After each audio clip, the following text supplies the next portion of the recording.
눈인사 하시죠. 잘 오셨습니다. 성령 충만하시고 승리하십시오. 오늘 저와 여러분이 읽은 본문은 제자들이 예수님께 와서 예수님, 천국에서는 누가 큽니까? 천국에서는 누가 대접받습니까? 라고 하는 질문을 한 거예요. 그 질문에 대해서 예수님이 답을 쭉 하고 계시는 중입니다. 그리고 오늘 저와 여러분이 읽은 본문은 그 답의 결론에 해당되는 부분이라 생각하시면 되겠어요. 그렇기 때문에 이게 결론이니까 그 앞에 어떤 내용들이 진행되어지는지는 대충 좀 감을 잡아야 이 결론을 좀 낼 수 있을 것 같으니까 앞에 내용을 좀 잠깐만 설명을 드릴게요. 설명을 드릴 때는 우리가 쉽게 이해할 수 있는 방법으로 전하도록 하겠습니다. 그러니까 제자들이 묻는 거예요. 주님이 이제 나라를 세우실 텐데, 예루살렘에 올라가시면 나라를 세우실 텐데 그 나라가 세워지면 누가 그 나라의 공이 큽니까? 다 그러죠. 뭐 정권을 바꾼다든가 또는 나라가 세워진다 그러면 제일 먼저 하는 게 뭐겠어요? 논공 행상을 하는 거예요. 누가 공이 있고 누가 공이 없고 누가 1등 공신이고 2등 공신이고 어느 나라 어느 제국, 어느 시대인지 간에 나라가 세워지면 그렇게 공에 대한 상을 주게 되어 있단 말입니다. 그것처럼 제자들도 그런 생각을 하는 거예요. 예루살렘에 올라가서 나라 세우시니까 이제 그 나라 세우면 거기에도 1등 공신이 있고 2등 공신이 있고 3등 공신이 있고 이렇게 쭉 있을 텐데 우리 중에 누가 1등입니까? 라고 주님께 물은 겁니다. 그러자 주님께서 뭐라고 대답하셨냐면은 하나님 나라에서는 능력 있는 자들이 대접받는 게 아니라는 거예요. 힘 있는 자들이 대접받는 게 아니라는 거예요. 하나님 나라에서는 어떤 사람이 대접을 받냐면 아무 능력이 없는 사람이라 하더라도 저 사람이 뭐를 하고 있어야 된다고요? 하나님을 의지하고 하나님께 순종하는 사람이 그런 사람이 하나님 나라에서 대접받는 사람이다. 이렇게 말씀을 하시는 거예요. 이걸 오해하지 않으셔야 돼요. 마치 잘못 오해하시면 하나님은 힘없고 약하고 그런 사람들만 좋아하시구나 이렇게 생각하시면 안 되고 저 사람이 힘이 있든 힘이 없든 직위를 높은 직위를 가지고 있든 낮은 직위를 가지고 있든 사람들에게 영향력이 있든 영향력이 없든 그런 것들은요 하나도 고려사항이 아니라는 거예요. 힘이 있는 사람도 어떻게 하나님 나라 간다고요? 하나님을 의지해 가는 것이고 힘 없는 사람도 하나님을 의지해서 가는 거예요. 똑같은 이 방식으로 가는 것이지 그가 개인이 어떠한 능력과 힘을 갖고 있냐에 따라서 천국 가는 것이 아니고 하나님께 대접받는 것이 아니라 이렇게 말씀하신 거예요. 이게 첫 번째 했던 설교였어요. 그리고 두 번째 지난주에 했던 건 뭐라 그랬냐면 그러면 너희들이 왜 하나님 나라가 세워지면 누가 1등 공신이고 누가 2등 공신이냐고 하는 이런 논공 행상을 지금 하고 있느냐라고 하는 것을 말씀을 드렸는데 그때 뭐라고 했냐면 너희가 세상의 가치관에 빠져 있기 때문이다 라는 거였어요. 세상에서는 말이죠. 세상에서는 누가 복된 사람이냐면 힘 있는 사람입니다. 능력 있는 사람이고 실력 있는 사람이 이 세상에서는 대접을 받습니다. 그래서 그런 사람, 실력 있고 지위가 높고 재산을 많이 가지고 있고 이런 사람이 오면 사람들이 어떻게 해주는 거예요? 대접을 해준다니까요.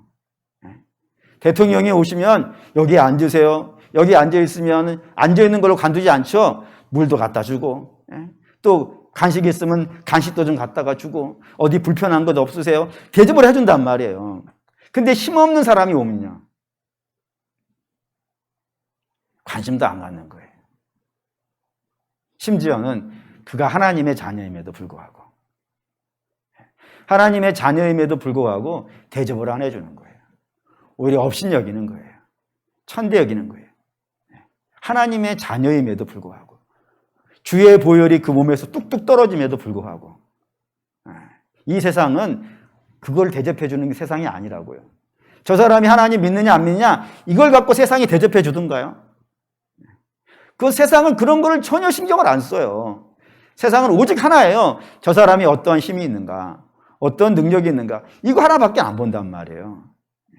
그러니 제자들이 논공행상을 따지면서 누가 더 크냐 이런 생각을 가지고 있는 것 자체가 너희들이 세상적인 가치관에 푹 빠져 있어서 그런 것이지 그런 마음 가지면 안 돼.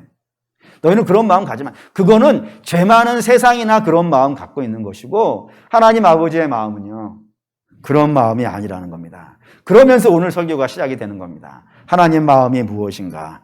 오늘 하나님 마음이 무엇인가? 그걸 이제 설명해 가는데, 이 설명을 쭉 읽어가는데 우리가 장애가 하나가 있어요. 여러분들이 집에서 읽으시면 이걸 좀 장애를 만나게 돼요. 어떤 장애냐면 이게 12절에서부터 14절까지가 있고 15절에서부터 20절 사이에 단락이 지어져 있어요. 그렇죠? 그리고 그 사이에 제목이 하나가 붙어 있어요.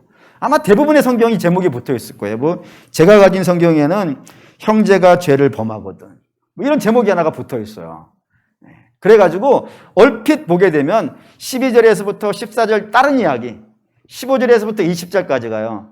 다른 이야기, 단락지어진 이야기로 생각되어지기 딱 쉽게 본문이 되어 있단 말입니다. 근데 이 성경은 원래 이런 단락이 없어요. 이거는 중세시대 때 신부님들이 성경 공부하시다가 임의로 자기가 편하게 공부하기 위해서 끊어놓은 것이 지금까지 이제 전례가 되어져 가지고 끊어놓은 것인데, 원래는 이 12절에서부터 20절까지가 한 덩어리예요. 한 덩어리. 한 덩어리. 하나의 이야기라고요. 그리고 하나의 이야기로 딱 정해놓고 보면은 이제 주제가 분명히 드러나요. 그 주제가 무엇이냐면 하나님의 나라에서 성도들이 어떤 모습으로 살아야 되느냐. 다시 말하면 십자가의 원리로 살아가는 삶이라고 하는 주제가 딱 잡혀요. 그래서 12절에서부터 14절까지는 원리에 대한, 원리. 성도는 어떤 원리가 그 마음에 있어야 되는가. 이 원리 부분이고, 그리고 15절에서부터 20절까지는 그 원리로 살려면 이렇게 사는 것이 그 삶이다라는 것을 이렇게 원리와 적용으로 나누어져 있는 본문이 된다 이겁니다. 그런 의미에서 이제 보시면은 앞에 말씀드렸어요. 세상 사람들은 무엇을 가치로 산다고요? 성공, 출세, 부, 명예, 학력, 권력, 이런 세상적인 가치관이 저들의 중심이 되어져서 이거를 잡기 위해서 부지런히 뛰어다니는 사람이라면은 하나님의 자녀는 그 삶의 원리가 뭐라고요? 십자가라 이거예요. 십자가를 따라 살아가는 삶. 십자가가 원리가 되어져 있고 그 십자가를 인생에 적용하고 살아가는 사람이 이제 성도라고 불린다 이겁니다. 그렇기 때문에 제일 먼저는 뭐를 해야 되냐면 십자가 이야기를 해야 돼요. 십자가. 그러면 이런 질문이 하나가 돼요. 십자가는 왜 세워졌을까요? 우리를 구원하시기 위해서 세운 것이 십자가입니다. 아멘이 되십니까? 그러면 거기에서 우리는 누굴까요? 죄인이 되는 거예요. 그래서 십자가는 상식 밖의 하나님의 행동이 돼요. 이해되시나요? 하나님의 십자가라는 것이 하나님의 상식 밖의 행동이라고요. 근데 왜 상식 밖의 행동이냐면은 세상은 말이죠. 세상에서도 죄인을 구원하는 방식이 있어요. 어떤 방식이냐면은 법을 바꾸는 거예요. 누가 감옥에 들어가 있어요. 그 감옥에 있는 사람을 끄집어내고 싶어요. 그럼 어떻게 해주면 되겠어요? 법을 바꾸면 돼요. 그게 죄가 아니라고 법을 바꿔주면 그걸 끊을 수가 있어요. 그런 경우가 종종 있죠. 또 뿐만 아니라 독재자 같은 경우에는 국민들을 무시하고 그 감옥에서 빼내는 방법도 있을 거예요. 또 어떤 사람들 같은 경우에는 내가 오늘 감옥을 털어. 그래서 탈옥을 시킬 거야. 라고 하는 방식으로 죄인을 감옥에서 끄집어내는 방식이 있을 거예요. 그런데 하나님은 뭐를 주고 꺼내셨다고요? 아들을 줬다는 거예요. 그래서 상식밖이라고요. 상식은 그렇게 하면 안 되는 거예요. 상식은 아들을 주고 죄인을 끄집어낼 수 없어요.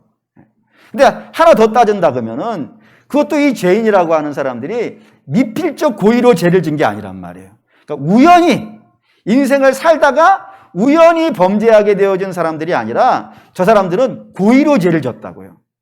고의로 하나님을 자기 안에서 몰아내기 위해서, 자기가 하나님의 자리를 차지하기 위해서 고의로 반역의 죄를 저지른 사람들이라고요. 그런데 그런 사람들을 건지기 위해서 누구를 내주었다고요? 아들을 내주었다는 겁니다. 저들은 아들을 받아야 되는 사람이 아니라 심판을 받고 벌을 받아야 되는 사람이 마땅한 사람들이에요. 근데 그런 사람들을 위해서 아들을 내어줬다는 것 자체가 상식 밖의 행동이 되어진다 이겁니다. 그런 거예요. 그게 십자가의 사랑이라고 하는 겁니다. 놀라운 것이죠. 그러니까 저와 여러분들은 우리의 상식과 우리의 윤리와 우리의 도덕이라는 개념으로는 도저히 이해할 수 없는 사랑을 받은 거예요. 그러면 그런 사랑을 받은 사람들은 그 사랑을 알아야겠죠. 내가 어떤 사랑을 받았는지.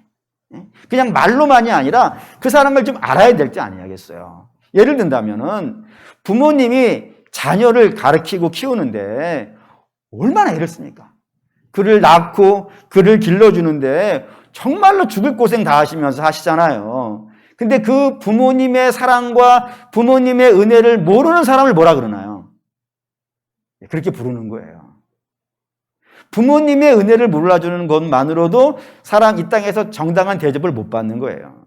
하물며 아들을 내어주시는, 그것도 하나님께 반역한 자들을 위해서 아들을 내어주시는 사랑을 베풀어 주신 그 하나님의 사랑을 알아야겠어요? 몰라야겠어요? 성도는 알아야 되는 거예요. 세상 사람들 보고 알라 그러는 게 아니에요. 길거리 지나다니는 사람 붙잡고 당신은 예수님의 사랑을 좀 알아주세요 라고 말하는 것이 아니라 오늘 누구한테 얘기하는 거예요? 성도들한테. 십자가로 구원받았다라고 하는 성도들에게 하나님이 내게 어떠한 사랑을 베풀어 준지 알아라고. 그걸 알았다면은 삶의 행동이 어떻게 돼야 되는 거예요? 바뀌어야 되는 거예요. 그 사랑이 나를 주장하게 하고 그 사랑이 나를 살게 해야 된다 이거예요. 그런 관점에서 오늘 저와 여러분이 이 본문 읽은 것을 이해해 보세요. 이렇게 이야기가 되어져요. 어떤 이야기냐면 어떤 사람에게 양이 100마리가 있어요. 양이 100마리가 있어요. 그 중에 한 마리가 길을 잃었습니다. 이 한 마리는 왜 길을 잃었을까요? 물이랑 같이 다니고 있었는데, 무리 속에 머물러 있었는데 왜 한 마리는 길을 잃었을까요? 이유는 뻔해요. 그 눈앞에 뭐가 있습니까? 양들 눈앞에 뭐가 있겠어요? 양식이 있지, 자기 풀이. 그 풀을 먹는 것, 목자는 더 좋은 곳으로 데려가려고 그런다고요. 더 영광스러운 푸른 풀밭과 쉴만한 물가로 우리를 데려가려 하는데 이 양은 눈앞에가 더 중요한 거예요. 눈앞에가. 눈앞에 풀을 먹다가 그것만 쫓아가다가 길을 잃어버렸다 이겁니다. 그러니 이 양은 목자의 음성을 들은 거예요? 안 들은 거예요? 안 들은 거예요. 오직 자기 배만 생각하고 자기 입만 생각하고 정욕과 탐욕에 빠져가지고 길을 잃어버린 그런 양이라 이겁니다. 그러니까 이 양 자체가 죄인이에요. 목자에게는 이 양 자체가 죄인인데 이 죄인된 양을 위해서 목자가 어떤 행동을 하는 거예요? 양 99마리를 어디다 두고? 산에다 두고 이 양 한 마리를 찾아가는 이런 이야기라 이거예요. 이게 세상 미련한 짓 아니냐 이거예요. 왜 세상 미련한 짓이냐면 양 99마리하고 양 한 마리하고 어디가 더 중요해요? 우리 상식으로는 양 99마리가 훨씬 중요해요. 더욱이 이 한 마리 양은 목자의 말을 안 들어서 죄에 빠졌으니까. 저런 목자의 말을 안 듣는 양 한 마리는 버리는 거예요.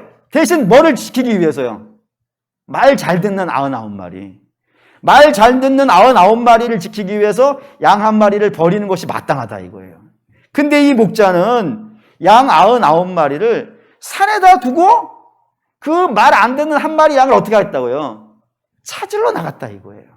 그러니 이 세상 미련한 짓이 되어준다 이겁니다. 왜냐하면 이 양 99마리를 산에다 놨으면 이제 어떤 일이 벌어지겠어요? 그치. 짐승이 와서 먹었겠지. 99마리를.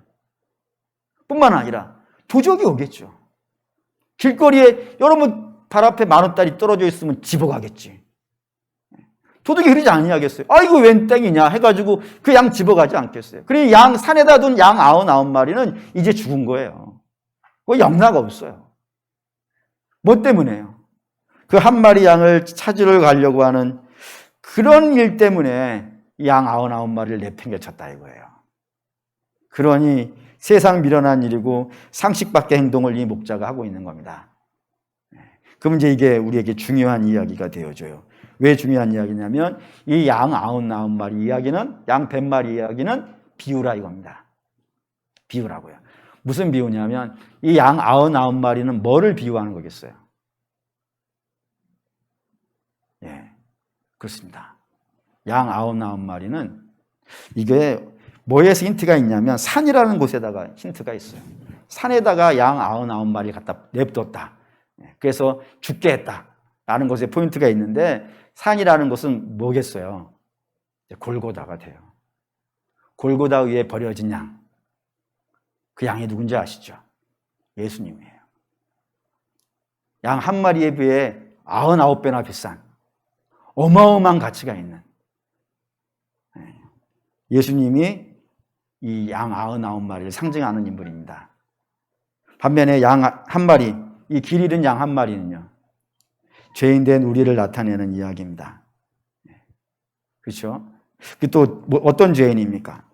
하나님을 알지 못하는, 하나님을 알지 못하고 자기 마음대로 살아가는, 하나님 마음 아프게 하는 것쯤은 아무것도 아닌 것처럼 행동하는 그런 죄인일 뿐만 아니라 자기의 이익과 자기의 탐욕에 빠져서 살아가고 있는 그런 죄인이기도 하고, 또 죄를 이야기해도 죄가 무엇인지도 모르고, 뿐만 아니라 내가 죄를 지어도 하나님은 아무것도 모르실 거야 라는 그런 마음도 갖기도 하고, 심지어는 당신 그러면 하나님께 벌 받아 라고 이야기해도 하늘을 향해서 손가락질 하면서 벌 내릴 것이 있으면 내려보라고 그렇게 말하던 그런 사람들입니다.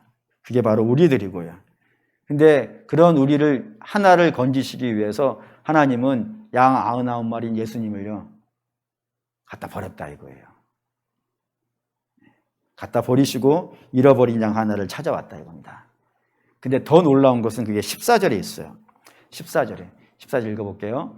이와 같이 이 작은 자 중 하나라도 잃은 것은 하늘에 계신 너희 아버지의 뜻이 아니니라.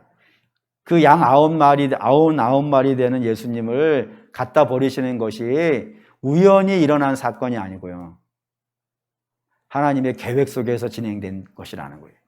하나님의 주도 면밀한 계획 속에서 당신의 아들을 갖다 버리시고 그 아들을 버리시고 우리를 건져오셨을 뿐만 아니라, 건져오는 것만으로 끝난 게 아니죠.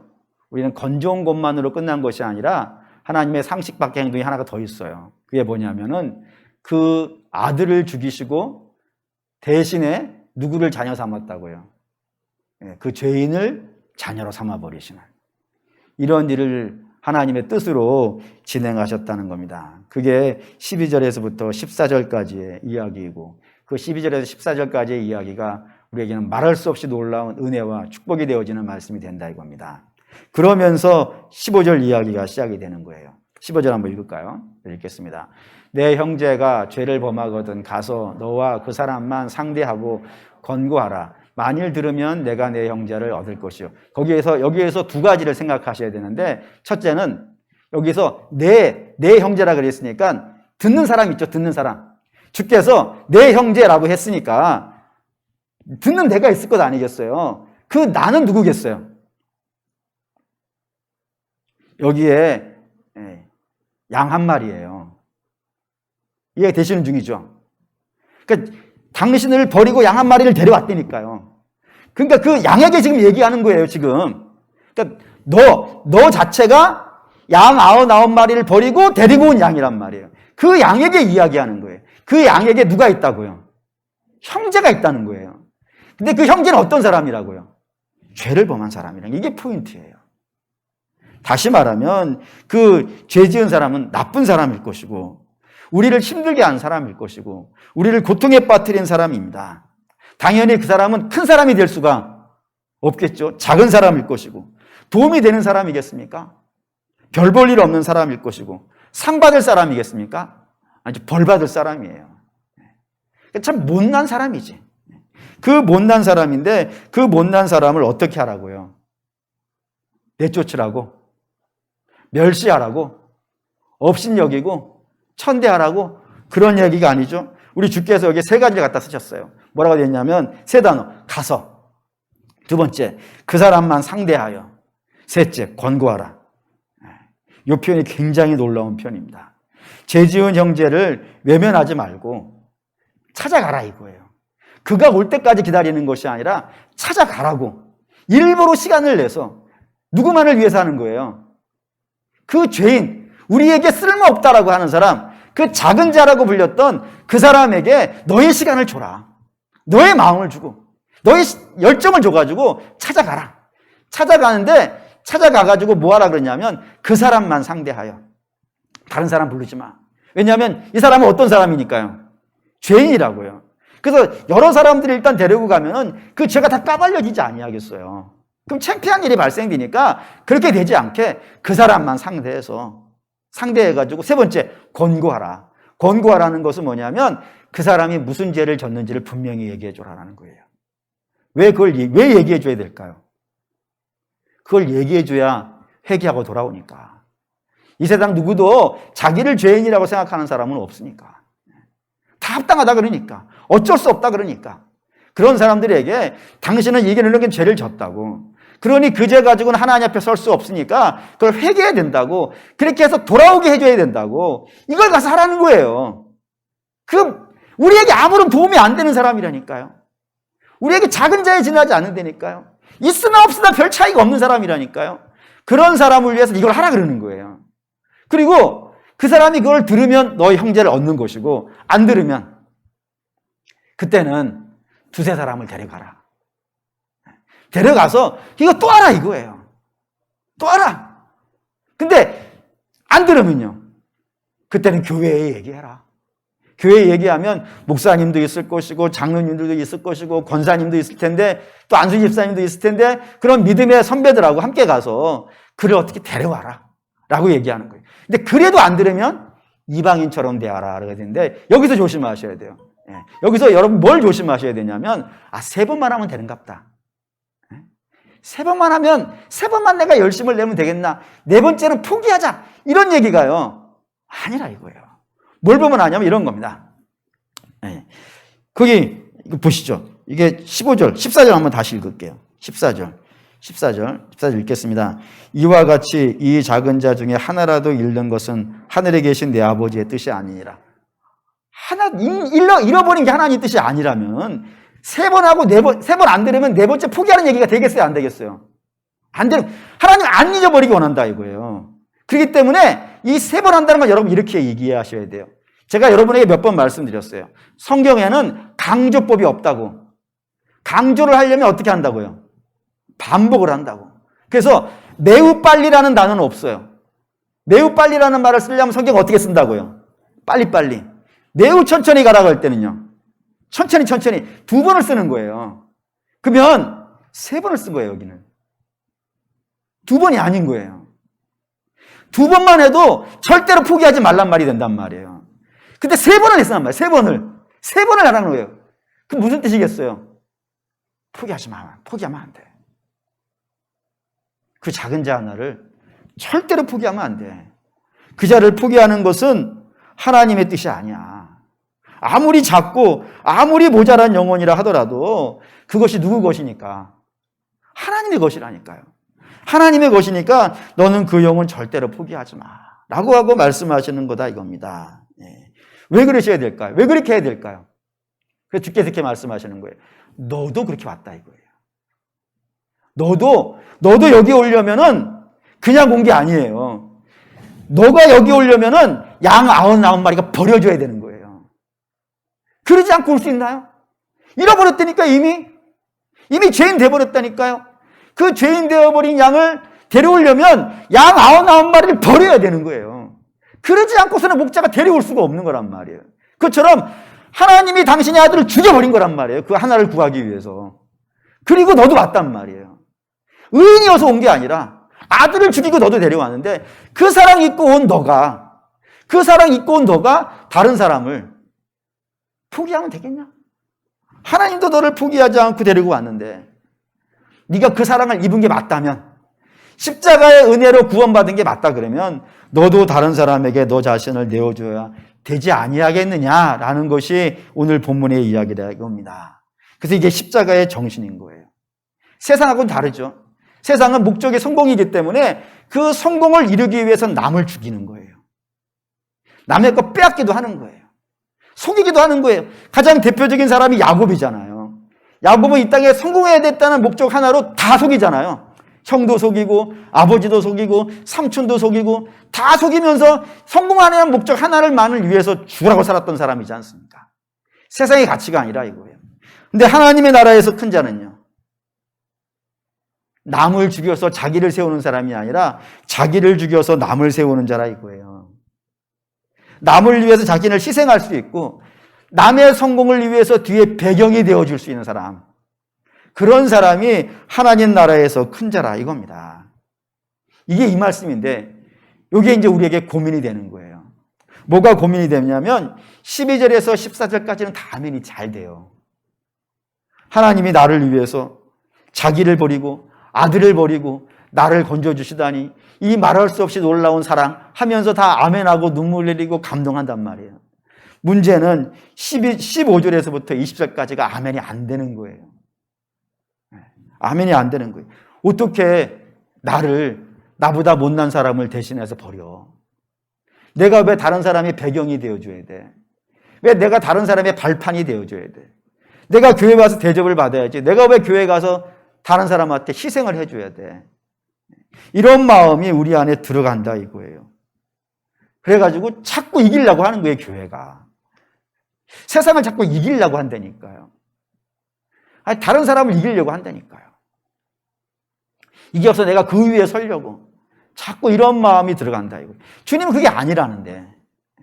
너가 큰 자가 되어지려면은 네가 죽어줘야 된다는데. 또 우리는 죽어주기가 참 힘들어요. 대신 남이 좀 죽어줬으면 좋겠어요. 자기는 좀 교회에서 편하게 있고 다른 사람이 다 힘들고 어려운 일은 다 해줬으면 좋겠고 나는 여기 와서 좀 편하게 신앙생활 했으면 좋겠고 그게 사회 나가서도 마찬가지죠.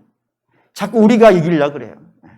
그래서 교회도 그냥 어마어마한 건물 지어놓고 중세의 왕궁 같은 건물 지어놓고 우리가 마치 성공한 것처럼 의시되고 뽐내고 그런 모습을 자꾸 이기려고 하는 모습을 가지고 있기 때문에 교회가 힘이 없어진다 이겁니다. 여러분 교회사 요즘 제가 열심히 공부하는 거 아시죠? 교회에서 열심히 보니까 교회가 능력이 있고 힘이 있었을 때는요. 세상의 권세를 가지고 있을 때가 아니었어요. 세상의 힘을 가지고 있을 때도 아니고 세상의 재물을 가지고 있을 때도 아니고 한 교황이 그런 말을 했대요. 한 교황이 이르기를 막 유럽에서 각 나라에서 막 금은부화가 막 밀려 들어오니까 그걸 보면서 이렇게 얘기했대요. 이제 교회는 은과 금 내게 없으나 그런 시대는 아니라고. 이렇게 얘기하자 그 옆에 한 성도가 이런 얘기를 했대요. 그러니 이제 예수의 이름으로 일어나는 말도 못할 거라고. 우리는 엉뚱한 거 붙잡고 살아가고 있는지 모르겠어요. 자꾸 이기려고만 해요. 자꾸 지배하려고 그러고 자꾸 성공하려고만 하고 근데 그런 것은 주님께서 세상의 가치관이라 그러는 것이고 그런 세상의 가치관에 빠져 있었던 교회는 부패하고 타락해버렸다 이거예요. 반면에 교회가 언제 힘이 있었냐면 죽어줄 때예요. 항상 죽어줄 때 자꾸 내어줄 때 그럴 때만이 십자가가 보여진다 이겁니다. 그래서 사랑하는 우리 믿음의 성도 여러분 요즘 세상이 교회를 향해서 참 비난을 많이 하죠. 근데 그것을 우리 비난이라고 생각하지 마십시오. 어저께 그냥 가만히 저는 뭐 댓글 읽는 걸 좋아하니까 쭉 다 읽어봤죠. 다 읽으면서 하나 들었던 생각이 뭐냐면은 이런 겁니다. 막 외치는 소리 같이 들렸어요. 뭐라 그러냐면 기독교는 양 99마리를 버리고 양 1마리 데려오는 거라며. 그러면 너희가 좀 죽어주면 안 되겠냐? 우리를 위해서. 자꾸 그렇게 들려요. 우리 같이 못난 사람들, 죄인된 사람들을 위해서 좀 죽어주면 안 되겠냐? 그래서 십자가를 좀 보여주면 안 되겠냐? 죽는 모습 좀 보여주면 안 되겠냐? 이게 요즘 제가 자꾸 들어가는 마음이라 이겁니다. 그렇습니다. 교회는 세상에 다른 거를 보여주면 안 돼요. 능력을 보여주려 할 것도 없고 우리 교회에 얼마만큼 힘이 있는지 보여줄 필요도 없고 우리에게 얼마나 큰지도 보여줄 필요가 없어요. 교회는 무조건 세상에 보여줄 수 있는 건 십자가밖에 없어요. 그래서 교회 꼭대기에다가 뭘 달아놓은 거예요? 십자가 달아놨어요. 그거 보여주라고. 근데 그거 보여주라고 십자가는 달아놓고 죽어주는 건 보여주지 않고 정복하려는 자의 모습만 보여주고 있는 것이 이 땅의 교회 모습이 아닌가라는 생각이 좀 들어갑니다. 근데 우리 사랑하는 믿음의 성도 여러분, 생명이 하나가 태어나려면요, 누군가가 죽어야 돼요. 주님이 죽으셨기 때문에 죄인들이 살아난 거 아니겠습니까? 그게 여기도 있죠. 한 자녀가 태어나려면 엄마가 죽어줘야 돼요. 그리고 그 자녀가 자라려면은 부모님이 자기 등골을 빼야 돼요. 그래야 그거를 먹고 한 사람이 성인이 된다 이겁니다. 가시고기 이야기 아시나요? 가시고기는 새끼를 낳으면은 아버지 고기가 그걸 지키다가 그 몸을 새끼인가 부인한테 준다든가, 다 뜯겨 먹고 죽는다 그러죠. 그때 그 책 보고 굉장히 많이 울었던 것 같은데, 여러분 그렇습니다. 모든 생명은 다른 생명을 발판 삼아서 씁니다. 근데 그거는 누가 해줄 수 있겠어요? 세상이 이걸 해줄 수 있겠습니까? 세상은 남을 밟으려고만 하는데, 오로지 부활의 영광을 꿈꾸는 사람들만이 할 수 있지 않겠습니까? 그 생각이 우리에게 있어야 된다 이겁니다. 그럼 이런 생각하시는 분들이 있을지 모르겠어요. 그럼 우리 손해 아니냐고. 맨날 내어주기만 하고 죽어주기만 하면은 우리 손해가 아니겠냐고. 그런 사람들이 있을 것 같아서 빌립보 2장 5절에서부터 이번 수요일 날 설교할 내용인데, 거기에 이런 내용이 있어요. 우리 주님께서 죽기까지 순종하셨다고. 그러자 어떤 일이 벌어져요? 하나님께서 그를 높이 들으셨다고. 그리고 모든 무릎을 그 앞에 꿇게 하셨고 모든 입술로 그를 주라 부르게 하셨다고요. 여러분 결코 교회가 죽어졌을 때 손해보는 일이 없습니다. 성도들이 죽어졌을 때 결코 망하는 일이 있지 않습니다. 망하는 일이라면 우리 주님이 부활도 못하셨을 거예요. 근데 우리 주님이 부활하심으로 인하여서 하나님 뜻으로 죽은 자들은요 결코 망하지 않는다는 사실을 우리 눈앞에서 증명하지 않으셨습니까? 그럼 당연히 교회도 죽어줘야 되는 것이 마땅합니다. 고로 사랑하는 믿음의 성도 여러분, 서로 내리기 시작했죠. 천국에서 누가 크냐고요. 천국에서 큰 사람은 하나님을 의지하고 하나님을 순종하기 때문에 죽어주는 겁니다. 죽어주는 겁니다. 그래서 세상에 십자가를 보여줄 수 있는 그런 성도와 교회가 되어졌을 때 우리의 모습이 주 앞에서 큰 자가 되는 것이지. 그리고 우리 사랑하는 믿음의 성도 여러분, 여러분이 사시는 모든 곳에서 주님 때문에 십자가와 함께 지고 죽으실 수 있는 저와 여러분 되시기를 주의 이름으로 축원합니다.